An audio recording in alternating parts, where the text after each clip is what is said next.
salaamaaleykum dalee na jàmm si Dakar tey nag dañoo ñëw pour ñu plonger si benn histoire boo xamante ne dafa doy waar mbir mi nag moo ngi xewee fële sa quartier Ngolo Almadi dafa am benn gérant bu géré ay appartement meublé ki di gérant bi mën nañ ko woowee Samba nag jamono ji waa cybercriminalité dañ ko teg loxo li war a ñu teg ko loxo nag mu di dafa am plus d'une centaine de vidéos yoo xamante dañ ko retrouvé si moom comme ni ngeen ko foogee vidéo yi nag dafa nekk vidéo yoo xam ne dafa compromettant littéralement ay vidéo lu motif la dañuy gis ay couple yoo xamante dañ siy nekk en plein acte journal L'Observateur moo joxe information bi kii di Samba dafa nekkoon gérant wu 5 appartements yi nag dafa nekkoon ay appartement meublé de luxe mu nekk nag koo xamante ne dafa daan am ay clients yu bëree bëri waaye gëm naa ne su dema doon tey client am yooyu noonu duñ ñëw si moom parce que kii di Samba deful leen lu dul néeg bu nekk si biir appartement yi dafa installé benn caméra de surveillance te lii di caméra yi dañoo seetlu ne que ne chaque fois da koy diviser vers lal bi loolu may que nag moo am ay image de très bonne qualité si lépp loo xamante ne dafa xew si biir néeg bi dispositif boobu noonu yëpp dafa connecté woon ak téléphone loolu di ko may nag mu mën a visionner en direct lépp loo xamante ne dafay xew si biir appartement lii di enquêteurs yi nag identifié nañ plus d'une cinquantaine de couples mu am si ay couples yoo xamante ne ay clients réguliers leen dañ fa daan faral di ñëw lu bare bare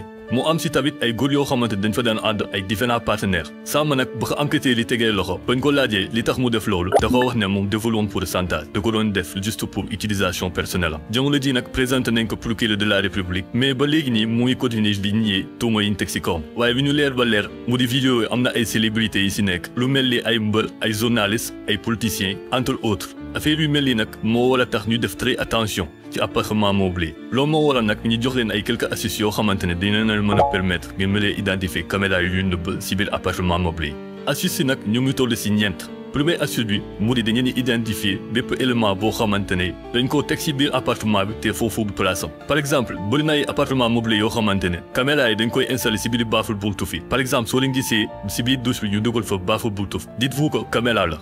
parce que bëri na ay objets yoo xamante ne ay objets connectés la yoo xamante ne dafay disposer caméra par exemple day gis ni si ay ou sans plus yoo xamante ne soo xoolee bët bi caméra moo fa nekk moo tax loolu noonu lu mat a bàyyi xel la juste pour exemple voici quelques caméras yoo xamante ne dañ ko nëbb si ay objets de vie commun deuxième astuce bi mooy anam bi ngeen mën a détecter caméra yi si biir appartement bi pour ngeen mën ko détecter lu simple la da ngeen di utiliser seen téléphone da ngeen di taal seen lampe bu ñu ko jaaralee fépp si biir appartement bi saa soo leen jëlee seen lampe téléphone ngeen nit ko fenn ngeen gis benn reflet ci foo xamante ne waru fa am xamal ne loolu caméra la parce que caméra yu bëri dafa am loo xamante ne mu di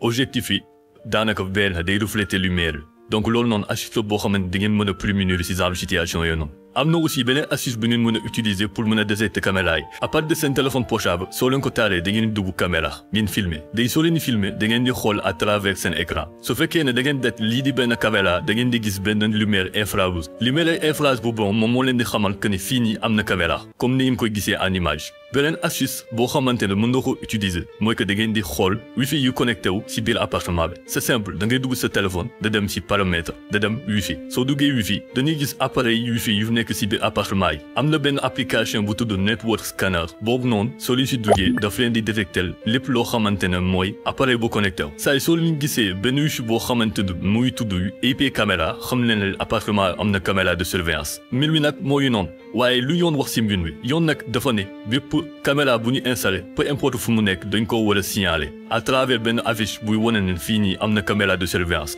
su fekkee ne loolu daf lañ ko nëbb ngeen dem ba gis ko kooku mën ngeen ko porter plainte pour droit à l'image et au respect de la vie privée mën ngeen ko signaler police wala gendarmerie avec preuve yi ngeen fa gis mbir mi nag moo ngi nii yoo leen laaj seen xalaat en commentaire parce que nekk na benn sujet boo xam ne dafa sensible nit am nga droit week-end jot wala peu importe da dem louer benn appartement pour nekk fa mbir mi nag moo ngi nii bu leen fàttee abonné wu ngeen partager vidéo su fekkee ne apprécié ngeen mën ngeen tamit dem seetaan suñu yeneen ñu vidéo sur ce ñoo ngi waxante ba beneen sur beneen vidéo sur Dakar